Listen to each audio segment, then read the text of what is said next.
El Altiplano fue considerado la cárcel más segura de México, pero luego ocurrió lo que todos conocemos. Este es el momento en que Joaquín El Chapo Guzmán humilló al gobierno mexicano después de su fuga. Nadie esperaba que el gobierno volviera a usar esta prisión para un criminal peligroso. Entonces, ¿por qué el hijo del Chapo, Ovidio, está ahora en Altiplano? ¿Ha cambiado algo desde la fuga del túnel? Y si es así, ¿qué medidas se han tomado dentro de la celda del hijo del Chapo para evitar que escape como lo hizo su padre? La historia de Altiplano, la prisión de la que el Chapo escapó en 2015, no es la misma que la prisión de máxima seguridad en la que actualmente se encuentra su hijo Ovidio. Aunque sigue siendo la misma prisión, las circunstancias son diferentes. Las autoridades mexicanas aprendieron mucho de la fuga de 2015, lo suficiente como para que las instalaciones ahora estén a la altura de su antigua reputación de ser impenetrables. Si te consideras Team Chapo y Ovidio Guzmán, te invito a que te suscribas para estar actualizado con nuestro contenido. Continuemos. Antes de 2015, Altiplano era un lugar infranqueable desde el punto de vista estructural. Sus muros tenían un grosor de 1 metro, diseñado específicamente para evitar que los prisioneros derribaran las paredes. Además, se restringió el espacio aéreo sobre la prisión para disuadir cualquier intento de fuga en avión. Las comunicaciones móviles se limitaron a un radio de 14 kilómetros, lo que hacía difícil que los prisioneros se comunicaran con el exterior, incluso si conseguían introducir un teléfono de contrabando. Además, se estacionó personal blindado cerca de las instalaciones para interceptar cualquier intento de asalto externo. Desde 1990 hasta 2015, el enfoque estaba en evitar que los delincuentes ingresaran, pero quedó claro que estaban completamente equivocados. Sin embargo, debemos considerar que el Chapo podría haber sido una persona distinta. Él no fue el único recluso en Altiplano, ya que antes y después de su estadía, estas instalaciones albergaron a capos de la droga que a menudo eran más despiadados y temibles que el propio líder del cartel de Sinaloa. Me refiero a figuras como Miguel Félix Gallardo, Héctor El Güero Palma, Omar Treviño Morales y Servando Gómez Martínez, también conocido como La Tuta. Este último fue líder del cartel de los Caballeros Templarios y llevaba a cabo actos viles que resultaban difíciles de describir. Podrías considerarlo como una mezcla entre Aníbal y Escobar, si eso ayuda a ilustrar su brutalidad. Omar Treviño Morales fue el antiguo líder del cartel de los Zetas, mientras que el Güero Palma fue durante mucho tiempo socio del Chapo antes de ser detenido en 1995. Ninguno de estos individuos logró escapar del Altiplano, a pesar de sus vastos recursos y temibles reputaciones. No obstante, el caso de Miguel Félix Gallardo es particularmente intrigante. No solo era más legendario y brutal que todos los capos de la droga mencionados, sino que también es el único que proporcionó descripciones detalladas de su celda en Altiplano. Gallardo, quien fue un influyente capo mexicano que dirigía el narcotráfico en su país en la misma época en que Escobar estaba en su apogeo en Colombia, fue uno de los fundadores del cartel de Guadalajara. En esa época, el Chapo era su lugarteniente.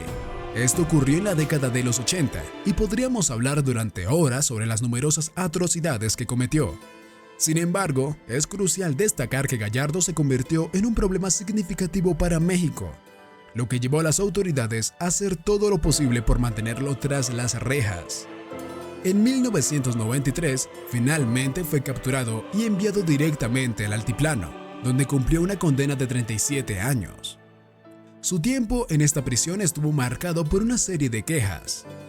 Las prisiones no ofrecen precisamente una experiencia de lujo de 5 estrellas, pero para Gallardo, Altiplano fue un infierno particular.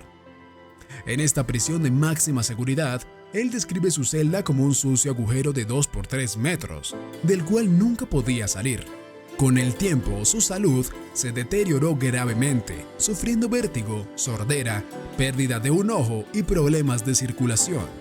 Quizás por estas condiciones, el interés del Chapo en escapar de Altiplano es comprensible. Un informe de observadores de derechos humanos señaló que la mayoría de las prisiones en México enfrentan problemas de hacinamiento, maltrato a los reclusos, falta de guardias capacitados y condiciones sanitarias inadecuadas. Sin embargo, Gallardo nunca logró escapar y permaneció entre las rejas durante más de 30 años, antes de que se le concediera arresto domiciliario en 2022. Por lo tanto, ahora comprendes por qué la fuga del Chapo fue tan impactante. Recibió ayuda interna, y no me refiero a sus cómplices, sino a alguien desde adentro.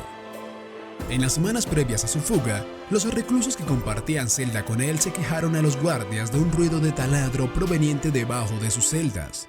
Puede sonar extraño, y esta es una historia que merece otro video.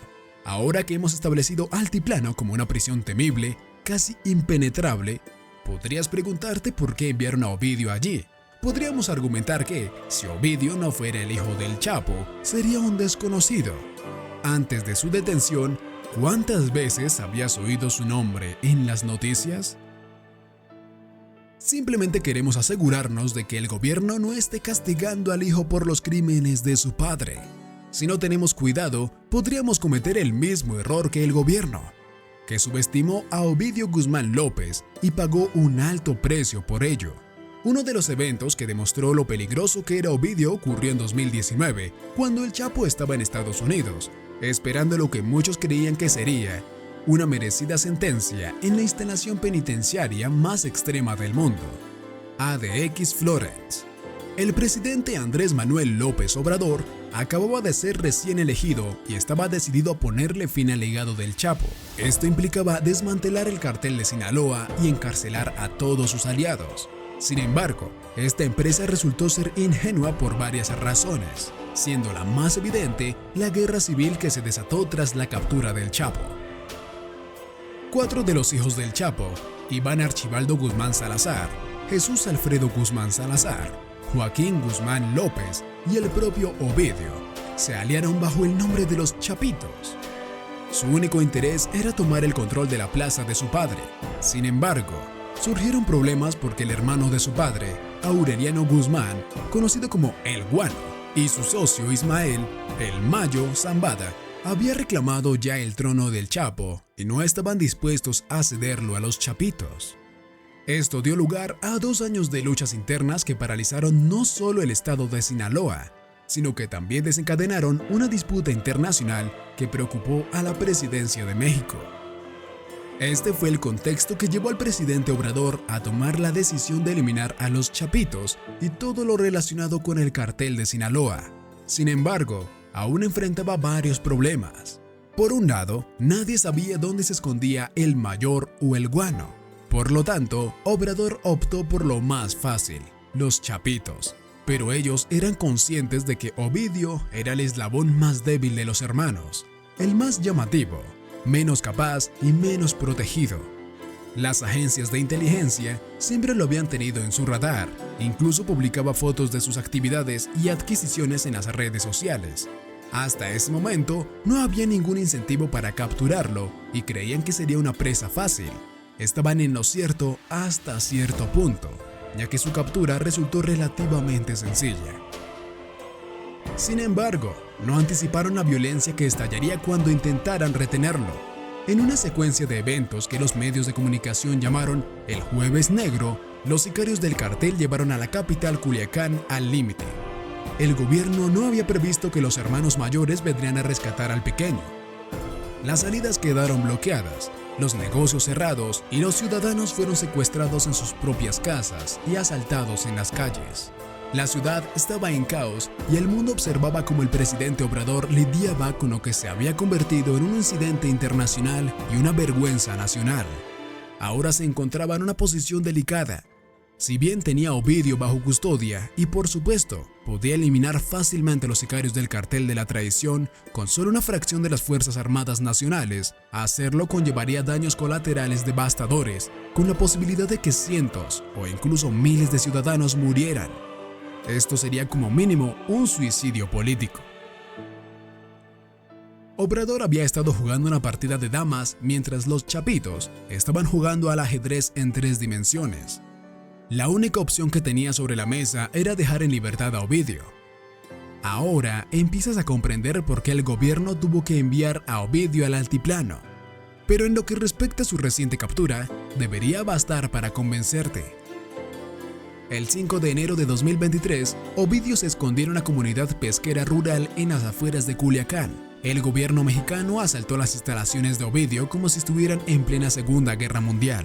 Primero, un helicóptero descendió sobre su residencia, disparando con ametralladoras. Luego, las tropas terrestres enfrentaron a los hombres de Ovidio en el terreno, y el intenso tiroteo duró horas. Finalmente, el gobierno prevaleció y capturó nuevamente al joven Guzmán. Sin embargo, llegaban refuerzos y la represalia estaba a punto de comenzar, pero el gobierno mexicano estaba decidido a jugar su propia partida de ajedrez. Un convoy armado se dirigió hacia una penitenciaría estatal de Culiacán y los sicarios lo persiguieron, dando lugar a un intenso tiroteo. Suponían que Ovidio estaba en ese convoy, pero estaban equivocados. Era un señuelo. Tras la captura del señuelo, las autoridades lo habían colocado en un helicóptero que lo llevó directamente al altiplano. El señuelo solo era una distracción para los sicarios, porque en el momento en que comenzaron a perseguir al convoy, las Fuerzas Armadas mexicanas tomaron el control y eliminaron a los sicarios. Hoy Ovidio está recluido en una celda de una unidad especial en el altiplano. El gobierno ahora solo tiene que mantenerlo en la cárcel, pero ¿cómo planean hacerlo? La celda de Ovidio en el altiplano ha sido modificada después de la vergüenza que supuso la fuga del Chapo. Las autoridades implementaron nuevas medidas de seguridad, como cámaras de vigilancia adicionales, detectores de metales y máquinas de rayos X para prevenir la entrada de artículos de contrabando. Además, el perímetro exterior fue reformado. El muro de 1 metro de grosor se elevó aún más y se instalaron torres de vigilancia para detectar movimientos alrededor del muro. También se añadieron sensores para detectar cualquier actividad sospechosa. El antiguo personal de la prisión fue mayormente despedido y reemplazado, y el personal restante recibió nueva formación con directrices confidenciales. Las visitas se redujeron, los contactos entre visitantes y reclusos disminuyeron y se impusieron restricciones en las comunicaciones. El tamaño de la celda se redujo, eliminando la posibilidad de que se construyan túneles de escape. Todas las celdas cuentan con cámaras en el techo para eliminar ángulos muertos y están bajo vigilancia las 24 horas del día, los 7 días de la semana, por guardias altamente capacitados. Se realizan registros rutinarios y la celda de Ovidio probablemente se somete a inspecciones más frecuentes debido a su linaje. En resumen, después de todas estas medidas restrictivas, nadie, ni siquiera Ovidio, podría escapar por un túnel. Los pisos de las celdas están reforzados con barras metálicas y una capa de hormigón de 16 pulgadas. La seguridad se ha reforzado considerablemente y el juego ha llegado a su fin. Si te gustó este contenido, no te olvides suscribirte y te dejo un video aún más increíble. Sé que te interesará.